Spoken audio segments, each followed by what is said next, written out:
दोस्तों बिहार के अभी 2 जिलों में जिला स्तर की बहाली को लेकर नोटिफिकेशन जारी किए गए हैं। इस बहाली में अप्लाई करने के लिए आप बिहार के किसी भी जिले से आते हैं, आप इसके लिए अप्लाई कर सकते हैं।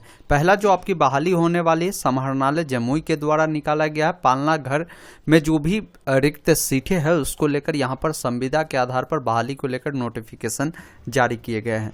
यहाँ पर देखेंगे क्लियर बताया गया है कि जो पालना घर जमुई में संचालन किए जा रहे हैं, इसके हेतु संविदा आधारित रिक्त पदों पर सुयोग्य अभ्यर्थियों से आवेदन आमंत्रित किए जाते हैं। इसमें 2 पदों पर आपकी बहाली है। पहला क्रेच वर्कर का है, जिसके लिए आपकी योग्यता बताया गया है कि आप स्नातक उत्तीर्ण होने चाहिए और यहाँ पर अनुभव भी बताया गया है कि बच्चों के साथ किसी संस्थान, स्कूल, आंगनबाड़ी या प्ले स्कूल में आपने 3 साल काम किया होगा तो आप इसके लिए अप्लाई कर सकते हैं। 40 साल आपकी जो है उम्र अधिकतम है।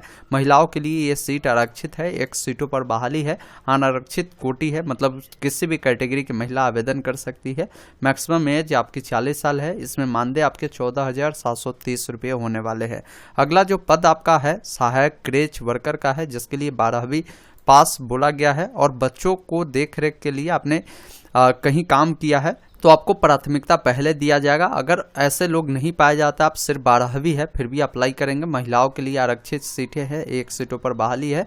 आपकी जो सैलरी इसमें रखे गए हैं वो 11,640 रुपये आपके होने वाले हैं। तो ये आपकी जमुई जिला से निकल कर आ रही है बहाली। आगे पूरी जानकारी भी बताए गए हैं कि इसमें कौन लोग आवेदन कर सकते हैं। तो आवेदन जो है भारतीय नागरिक कर सकते हैं, ऑल इंडिया से कैंडिडेट अप्लाई कर सकते हैं। लेकिन यहाँ पर सेकंड लाइन में इन्होंने बता दिया है कि अभ्यर्थी को बिहार के अधिवास होना आवश्यक है, मतलब कि बिहार के अगर आप किसी भी जिले से हैं तो आप इसके लिए आवेदन कर सकते हैं।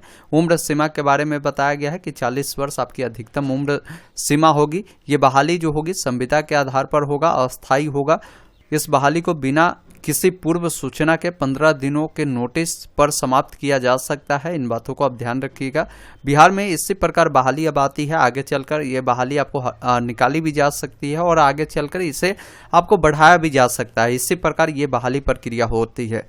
इसमें बताया है कि कार्य अनुभव अगर आपके पास होता है सरकारी विभाग या संस्थान या कार्यालय का, तो वैसे अभ्यर्थियों को प्राथमिकता जो है पहले आपको दिया जाता है। इसके बारे में इन्होंने जानकारी दिया है। बाकी अगर आप इसके लिए अप्लाई करते हैं तो आपकी अभी जो अगर चयन प्रक्रिया होता है तो अभी 1 सालों के लिए आपको काम दिया जाएगा। 1 साल बाद अगर इनको आवश्यकता होती है तो फिर आपको आगे बढ़ाया जाएगा। फिर ऐसा होता है कि मानी आवश्यकता ही नहीं है तो फिर आपको हटाया भी जा सकता है। बाकी यहाँ पर बताया गया है कि जो लोग इसके लिए आवेदन करना चाहते हैं, यहाँ पर बताया गया है कि निर्धारित योग्यता रखने वाले जो भी आवेदक है अभ्यर्थियों को यहाँ पर बताया गया है कि इंटरव्यू के लिए आपको आमंत्रित किए जाएंगे। जब आप इसके लिए आवेदन करते हैं तो अगर आप शॉर्ट लिस्टेड होते हैं तो आपको ईमेल किए जाएंगे। किसी भी प्रकार की आपको जो है यहाँ पर डाक के द्वारा कोई पत्र नहीं भेजा जाएगा।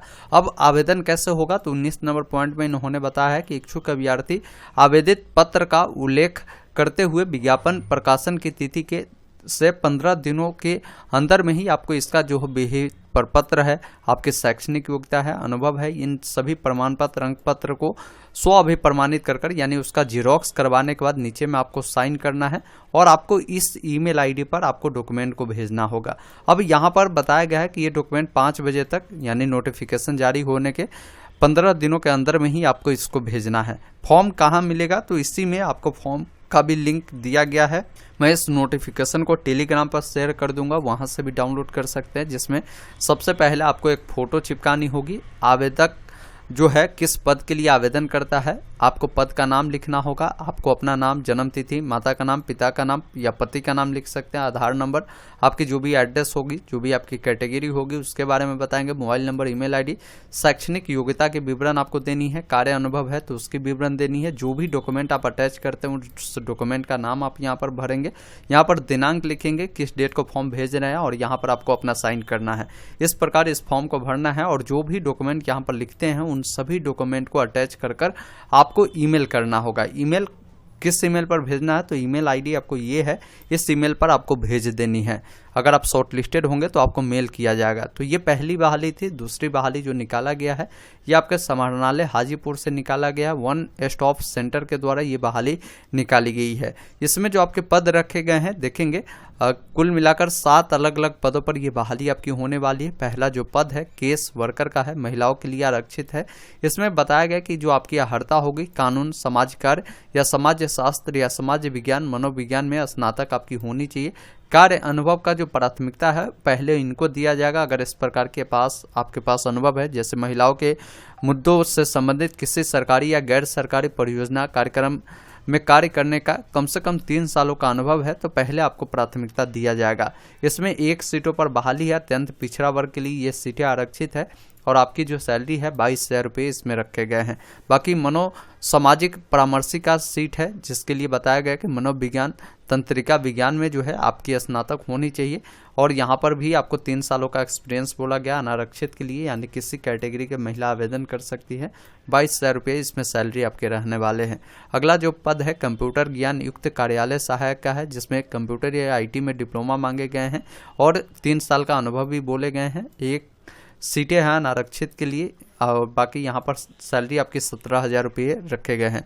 बहुउद्देशीय कर्मी का है या रसोई कर्मी का बहाली है। मैट्रिक पास आपकी होनी चाहिए और खाना बनाने के आपके पास अनुभव होनी चाहिए। बाकी ये बहाली आपके 3 सीटों पर है। अनारक्षित के लिए भी, अत्यंत पिछड़ा वर्ग और अनुसूचित जाति के लिए भी है। 13,000 रुपये इसमें आपकी सैलरी रहने वाली है। सुरक्षा कर्मी रात्रि प्रहरी का बहाली है। मैट्रिक पास बोले गए हैं। अगर आपने सुरक्षा प्रहरी के रूप में किसी सरकारी प्रतिष्ठित संस्थान में अगर आपने काम किया है तो यहाँ पर अनुभव लगाएंगे तो पहले आपकी सिलेक्शन हो जाएगी। 3 सीटों पर बहाली है। 13,000 रुपये इसमें सैलरी रखा गया है। पैरा लीगल पर्सनल की बहाली है। इसमें आपको बताया गया कि कानून में स्नातक होनी चाहिए। 1 सीटों पर बहाली है। 8,000 रुपये इसमें सैलरी है। पैरा मेडिकल पर्सन का है, जिसमें पैरा मेडिकल में प्रोफेशनल डिग्री आपकी होनी चाहिए। 1 सीटों पर बहाली है। 8,000 रुपये आपकी सैलरी रहने वाली है। जिसमें उम्र के बारे में बताया गया है कि मैक्सिमम उम्र किस कैटेगरी के लिए कितने होगी, उसके बारे में आप जानकारी यहाँ से देख सकते हैं। बाकी बताया गया कि इसमें किसी भी प्रकार की EPF ESI देय नहीं होगा। बाकी इसमें भी सेम जो रूल हमने बताया कि आपके पास अनुभव होगा तो प्राथमिकता पहले आपको दिया जाएगा। बाकी यहाँ पर बताया गया कि चयन प्रक्रिया जो निर्धारित योग्यता रखने वाले उम्मीदवारों को जो साक्षात्कार है उसके लिए बुलाया जाएगा। उसमें भाग लेने वाले जो भी अभ्यर्थी होंगे उनका इंटरव्यू के आधार पर ही सिलेक्शन होगा। अगर आप इसके लिए भी आवेदन करना चाहते हैं तो ये ईमेल आईडी है। इस ईमेल आईडी पर आप सभी आवेदन जो है भर सकते हैं। इसका जो अंतिम तिथि है 5 मार्च 2024 तक आप आवेदन कर सकते हैं। इसका भी फॉर्म आपको नीचे जब आप आएंगे तो फॉर्म आपको मिल जाएंगे। बाकी इस प्रकार की बहाली जो है अभी बहुत सारे जिला में चल रही है। हमने 10 से भी अधिक जिला का नोटिफिकेशन के बारे में कवर किया है। इस वीडियो को देखिएगा, जिसका लिंक डिस्क्रिप्शन बॉक्स में या ये वीडियो खत्म होगा वहाँ पर भी मिलता होगा। आप वहाँ पर क्लिक कर देख सकते हैं। और ये जो भी नोटिफिकेशन है हमारे टेलीग्राम पर आपको मिल जाएगा। आप जाकर ज्वाइन कर लीजिए, वहाँ पर डाउनलोड कर लीजिएगा। धन्यवाद।